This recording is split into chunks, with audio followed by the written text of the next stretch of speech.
And good morning, evening, afternoon, wherever you are in the world. This is Harrison Smith with another episode of Cynema, brought to you by Dark Matter TV.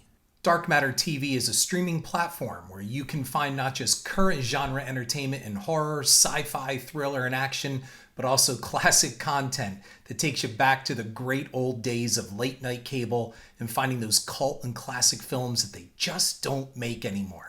Available for download on Android or Apple, or visit darkmattertv.com. It's free, it's fun, and it's gonna grow. I thought I would diverge a little bit today on this episode to talk about kind of the origins of my own cinema. For most of you who don't know, I used to run a mall movie cineplex in my hometown. And I was never really happy working there. And for those of you listening, most of you know that working with the public is just one of the worst things to deal with sometimes. I mean, the public can just be absolutely excruciating. And running this movie theater, I ran it from 1988 to 1996. Damn it, I guess I just got to say it, man. Most people, not most people, but there are a lot of dumb people out there. And that's what it really boils down to. And even looking at the present situation of what's just recently erupted in the wake of this pandemic with the social unrest that is going on, it's just amazing that things happen the way that they do, and they happen in this day and age. As I've said in previous podcasts, the definition of cinema is the ability to do better. You have the means and the ability to do better, and you just choose not to. And that's a lot like working with the public. One time a lady came up to the concession stand, and I would work in the concession stand right along with my employees. I mean, you have to move these people through. I mean, there were nights where sometimes well over, 2, 3, 4,000 people could come to the movies, especially on a rainy afternoon. To this day, I'm telling you, if I wake up in the summertime and I hear rain on the roof, I think, oh my God, the theaters are going to be packed today. That's PTSD from working this job. And in the summer of 1989 specifically, all it did was rain. And I just want to give you a lineup of what we had playing at that time, for those of you who can remember. It was the summer of '89. You had Indiana Jones and the Last Crusade. You had Ghostbusters 2. You had Dead Poets Society, Honey, I Shrunk the Kids, Star Trek V, and the big one of them all, say it with me now, Batman. Tim Burton's Batman. Beforehand, dealing with the public is tough, and you would get all kinds of weird questions. I mean, one time a lady came up and asked with a straight face, how much is your $1.75 soda? Well, it's $1.75, okay? So, and I know people go, well, wait a minute, maybe she meant with tax. And no, it said very clearly on the sign, tax included, $1.75. It was all there. I had people walk right up to the concession stand and ask, do you sell popcorn here? And you want to give all these sarcastic responses such as, no, we're hoarding the popcorn for the great popcorn panic that is coming. I had an employee behind the stand, and a lady came up and she asked, what do you have to drink? And the guy said, well, we have Coke, Diet Coke, or Sprite. And she goes, you don't have lemonade? And he goes, did I fucking say lemonade? Which I had to reprimand that employee and take him out. But my God, could I relate to him? Dealing with all of this, and I could go on and on about all these different stories of these people, I'm sticking to this one, and that is the summer of 1989 and the July 4th weekend of 1989, and when we had our Batman riot. So let's go back to the end of June. I think it was like June 29th that Batman opened. It had a sneak preview. And we already were told by Warner Brothers when they send the print and everything that, this is going to be a big film, yada, yada, yada, we had to screen the film, we had to watch it in advance. And I got to say this was a big bonus. For 8 years, I never watched a movie with the public. I would just thread movies up, and I would be able to watch them on my own to an entire theater to myself. And we used to pop the popcorn, put it in these big 50-gallon garbage bags, for storage overnight. And you would just carry this huge honking bag of popcorn down and sit in any theater in the house and watch the movie. Now, of course, if the movie sucked, you really had to watch it all the way through. It had to play through. There was no digital at that time that you could just stop it and end it. You would have to stop the print, and there's no way to rewind it. So we either had the print on what we called the regular reels, which it came in cans. It came in like anywhere from 6 to 8 reels. And then, you built those reels and put them on bigger reels, like the old school movie projector, when you see the image of the gigantic reels that the film runs on. And then we got platter systems, which then you would load them up on these reels. The film would go through the projector and then up onto 3 different platters, one of 3 different platters. So it was self-winding is what it was. It was self-rewinding. And then you just rethread the film again to start the next show. But Batman was going to be different. We called it bicycling the print. And what that meant was you took those small reels, built them into the big reels, and then you would put the big reel on, we had 2 big reels, and you put them on your 2 big projectors. The first projector would run through, and then the second one would kick on. When that second one kicked on, you took the first reel off, you rewound it, and you ran over to an adjacent movie theater where another 300 people could be sitting, and you put it up there. So you could play Batman effectively in 2 houses at that time. So the summer of 1989 was going to be the summer of the Bat. And I remembered thinking, we saw the sneak preview. We watched it, and we all watched it. We invited all the employees, anybody who wanted to see it. I remember thinking like, okay, yeah, this is different. And I'm not a superhero guy, and I've said that before in previous podcasts. So for me, it was like, okay, I get this. I mean, there was a big stir at that time. Will Michael Keaton be any good as Batman and Bruce Wayne? And it turned out he was just fine. And the big thing is that Jack Nicholson was playing the Joker. And it was very unique. It had a unique vision. It was definitely a Tim Burton film, the whole thing. And you could see where it's going to be like, wow, this thing's going to have some legs for the summer. Now combine that with really bad weather, and you've got a monster on your hands. The next day was when the film would officially open up to the official sneak preview for the public.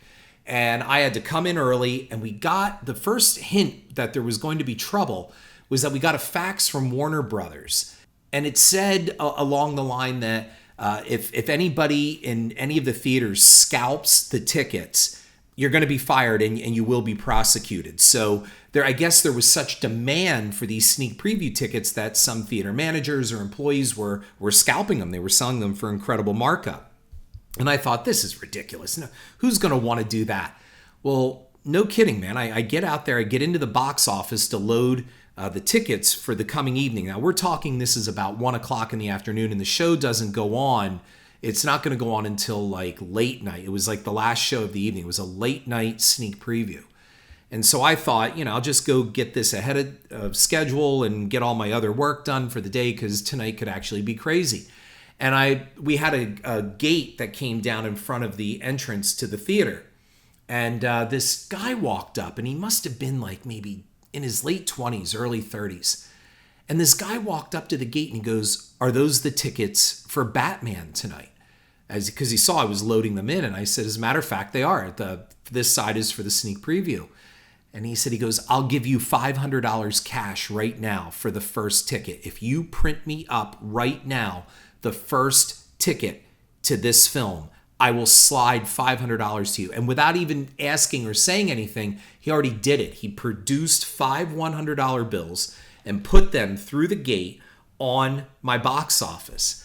And I looked at him like, this has got to be a setup. We just got this fax from Warner Brothers. This has to be a setup. There's no way that this happened, or it's an incredible coincidence. And I looked at him. I mean, $500 was really tempting, but it wasn't worth losing my job. I was thinking about going back to college and stuff at the time. I'm living on my own, so it's not really good to be unemployed for $500.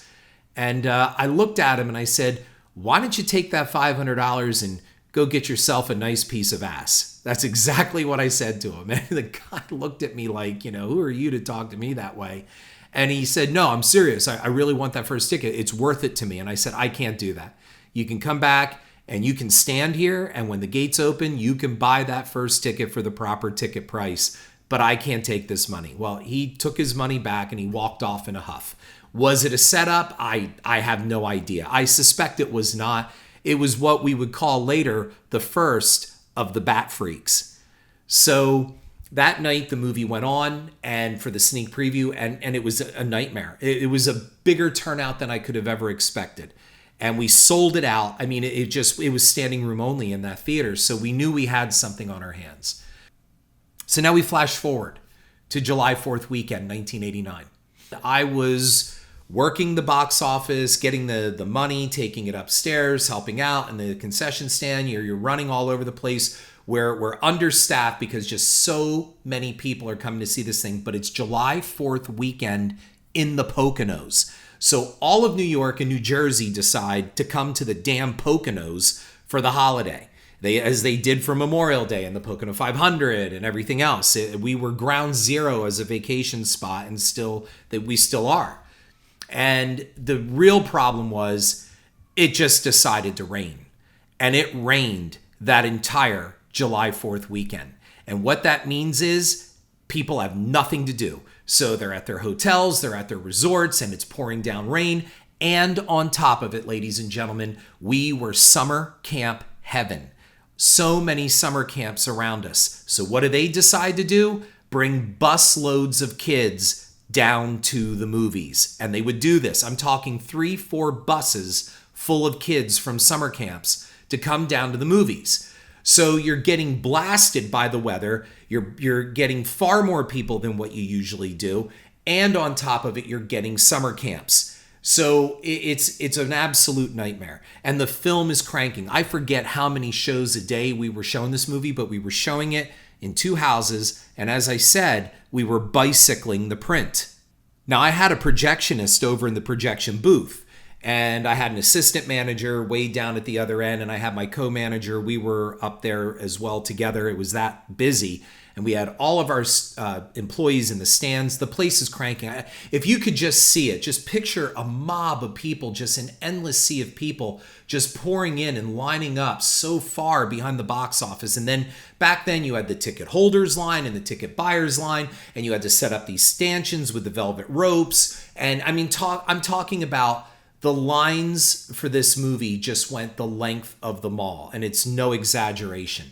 And as soon as one movie was out, one show was out, we'd send our employees, and I would too. I'd suit up with a leaf blower, and we'd go in and we'd blow all the garbage down to the front of the theater, and we would use snow shovels to scoop it all up and put it into garbage bags to take it out in the dumpster, and the dumpsters were overflowing.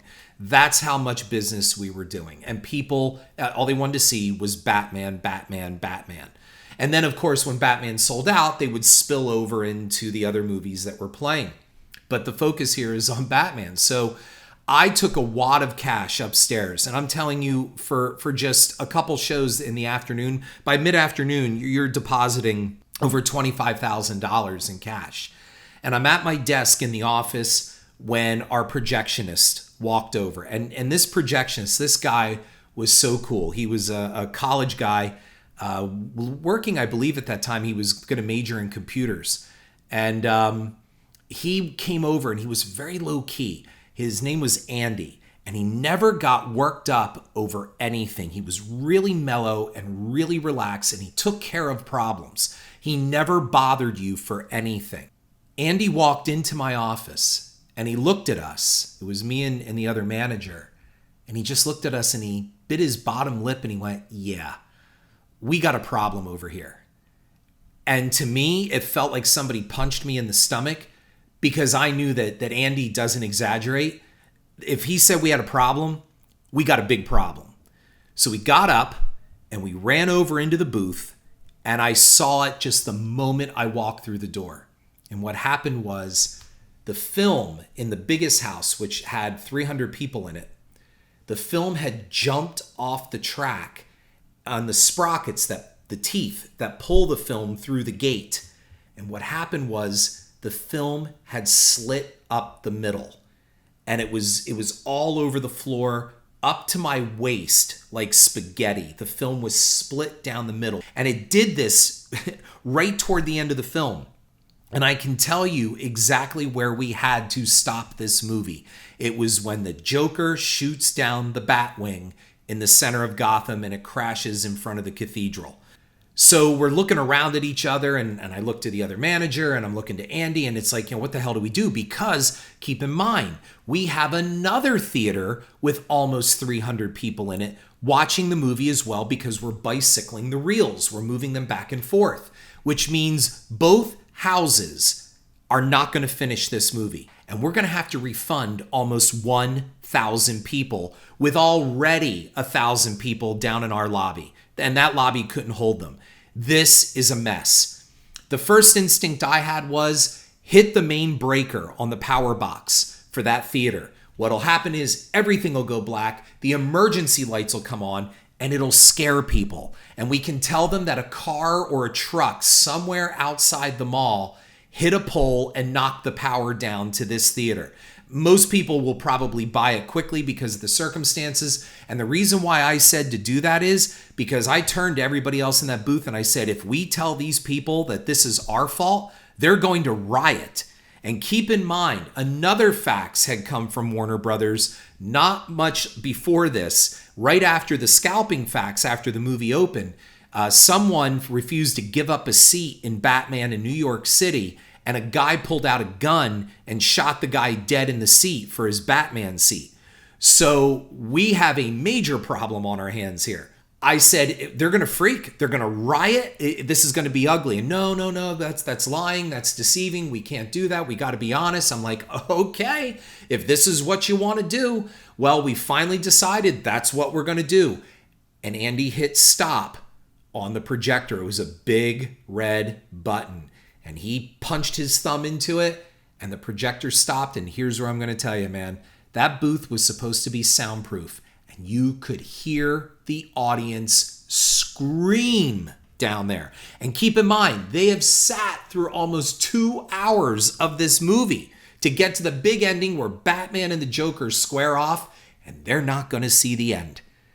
And I heard that scream, and I looked to my counterparts like, still think this was a good move? Because now we have to go down and tell the audience what's going on. So I go down with the other manager, and just before we open those doors to go in, he looks at me and he says, you can make the announcement. I said, why do I get to make the announcement? He said, well, you have the bigger voice. Oh my God. Now, also, just so you know, before we hit stop on that, I did run over to the other theater, the one where the movie had not slit up the middle, because my brother was in there with his wife and friends. And I told him, I said, listen, you need to get the hell out of here now. And he's like, why? What? He goes, is there a problem? I say, yeah, there's a big problem, and it's going to get really ugly in about 10 minutes. So get the hell out of here now. You can come back. Because he would see the movies for free all the time. I'd let him in for free. So for 8 years, he didn't pay to see a movie. And I said, just get out of here now, because I'm telling you, in about 10 minutes, you're not going to be able to get out of here, and it's going to get ugly. Well, he did. They packed right up, and they left. It was like 5 people. They all got up out of the row, and they left.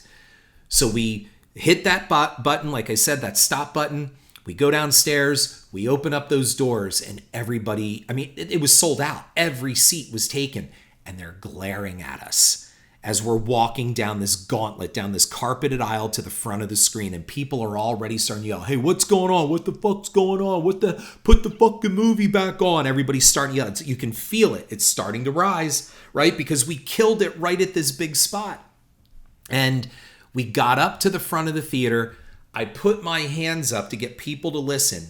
And all I got out of my mouth was, ladies and gentlemen, and I heard, fuck you. And this Snapple bottle, this glass Snapple bottle, came winging right by my head, just missed me and the other guy, hit the screen and fell on the floor. And I looked to him and I said, run. And we booked up the middle of that aisle all the way up. And they were coming out of the seats like the Gremlins. Remember that? When the Gremlins were in the movie theater going after Billy and all them, when they were behind the screen, they were pouring out of the seats. And I ran out and I closed the doors behind me, and I kid you not, I know what you're going to say. Oh my God, that's dangerous. But I took a push broom and I shoved it through the door handles. And I turned to the box office, and there were 2 girls in the box office, and I yelled, call the police. And they went, what? And I screamed it out loud, call the police now. Tell them to report here now. And the door was pulsing. They were pushing, trying to get out, because the broomstick was holding them. I pulled that broomstick out, and the doors opened up, and they came pouring out of that theater. Like it was a scene, like standing there looking at it. It was like when the zombies came into the elevator in Dawn of the Dead. That's what it was like. And they filled that lobby, and they're screaming and they're yelling. and that there was one woman in my face. I'll never forget this. This woman was screaming, this old lady. She was like, "You did this deliberately. You did this deliberately." It's like, yeah, I can't think of a better way to spend my afternoon than doing this. And then in addition to that, they ran over to the box office, and this crowd surrounded the box office, and they want their money back. And I'm yelling to everybody, "We are prepared to refund you and give you passes." But that's not good enough. And I understand. Here's the other part. I truly get it, because it's pouring outside. Some of these, they had nothing to do. And most of all, they wanted to see this movie. And now they're never going to see the ending of it, at least not today. And it just started to get ugly, because we had a box office that actually spun around, because when the gate came down, you had to spin the box office around so the gate could go down the back of the box office. Then in the morning, you rose the gate and you spun the box office out, and it went out into the mall. Well, they started picking that box office up. They were rocking it. They were rocking this with the two girls in there, and they're screaming, "We want our money. We want our money." They're banging it. The glass is starting to break inside the box office. They're hitting it on the floor.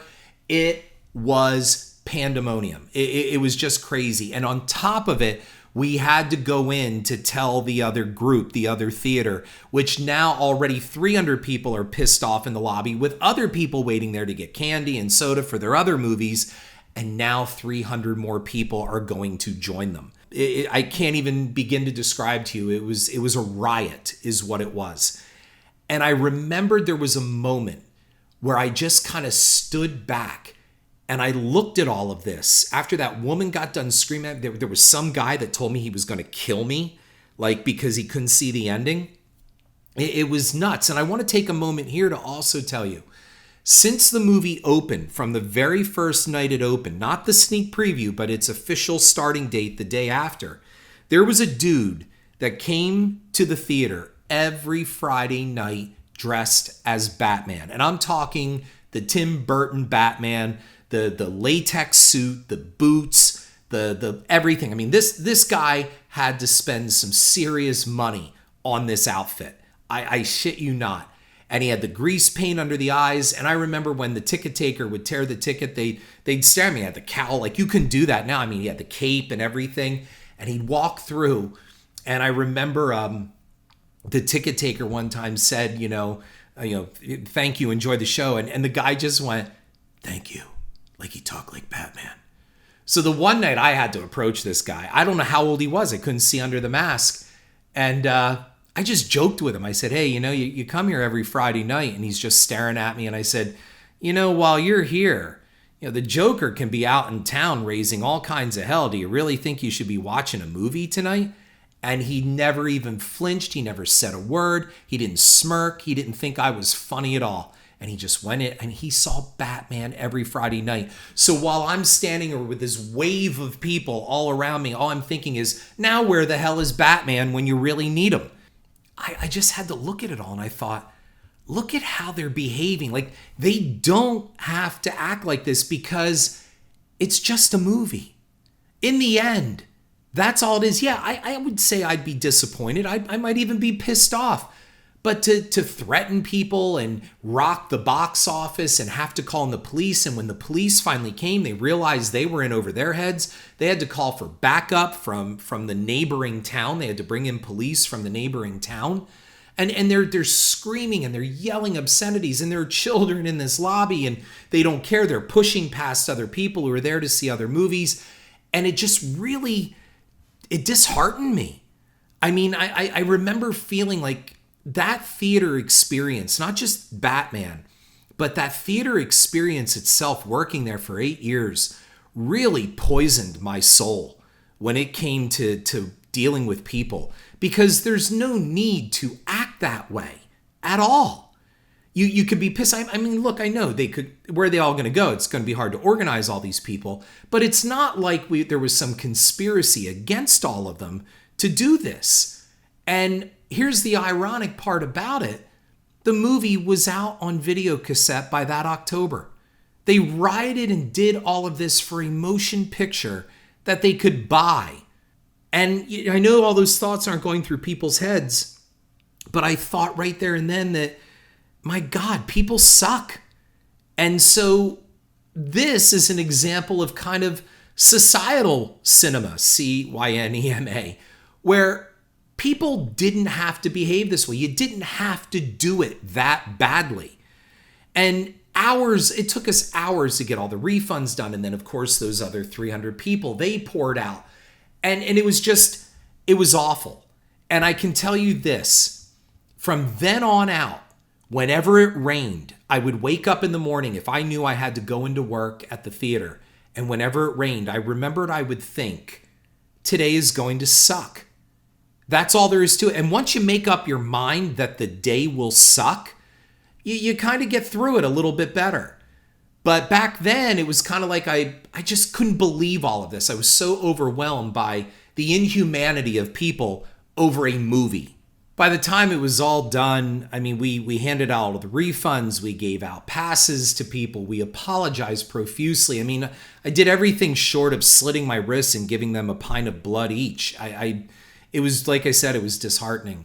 And by the time the police got things under control and we got people flooded out and moving people out, because keep in mind also, there were people that got their money and they still stayed there to complain. Okay, they still just wanted to be heard and to bitch and complain. It's like, look, you got your money back. There's nothing I can do right now. Please leave. And they would not leave. And finally, we got the place cleared out. And there was this one guy, I'll never forget it. He was out in the mall and he was screaming like one of those city corner preachers.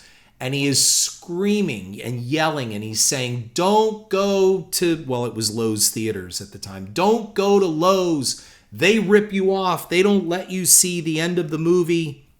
Screaming this like crazy. Well, I had this one usher who was a college football player. And he was huge. This kid was about like 6'8", 300 pounds, that kind of thing. And I looked at him and I pointed at that guy and I said, do something to him. And he went out into the hallway, grabbed this guy by his shirt collar and belt loop, and he walked over to the front doors of the mall, kicked open the front door and said, beat it, freak. And he threw him right out the door. And he turned around and he said, God damn bat freaks is what he said. And that, I think, is part of the origin, other than Jaws the Revenge, which deals, of course, with movies. But there's a piece of that cinema or cynicism in my soul where it just makes you lose faith in humanity, where you realize we're screwed. We're never going to get better. Things will never get better with us because as a species, I just sometimes wonder, do we really want things to get better? I mean, once you realize that this was just over a movie, no one died here, there was no injustice here, it was an inconvenience is what it was. A bunch of people were inconvenienced, and I understand that, and I get all of that. But to do what they did, and that woman, I can still see that woman with her finger wagging in my face, screaming at me, you did this deliberately. You did this deliberately. I mean, we had one time a woman come out of Schindler's List screaming all kinds of Jewish slurs because Lowe's was Jewish run and they are too cheap. The Jews are too cheap to show Schindler's List in color. And that's why it's in black and white. What do you say to that? I mean, do you walk over to this woman and try to explain, Spielberg shot the movie in black and white and it really is no cost difference whether we showed in black and white or color because it's film and that's it. I just couldn't believe it. You stand there and you stare at these people and you go, we have no hope.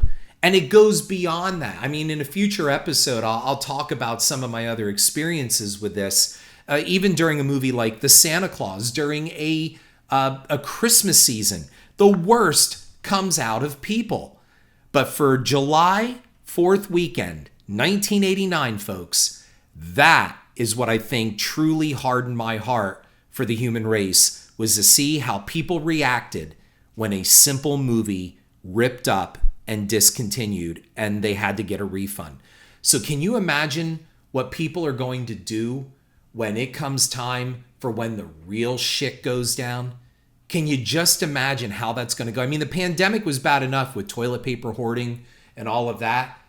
What is going to happen when the real stuff goes down. This is Harrison Smith. July 4th weekend is coming up. And if you watch Batman, always remember, it's right after the Joker shot him down over Gotham in that Batwing with the giant gun that he pulled out of his pants. I don't know if this qualifies as a true 100% cinema episode, but I felt it was a good story to tell. I hope all of you, wherever you are in the world, you are safe, your loved ones are safe, and I wish you all well. Thank you for listening. Check out my cinema blog on horrorfuel.net and download Dark Matter TV for your Apple or Android devices.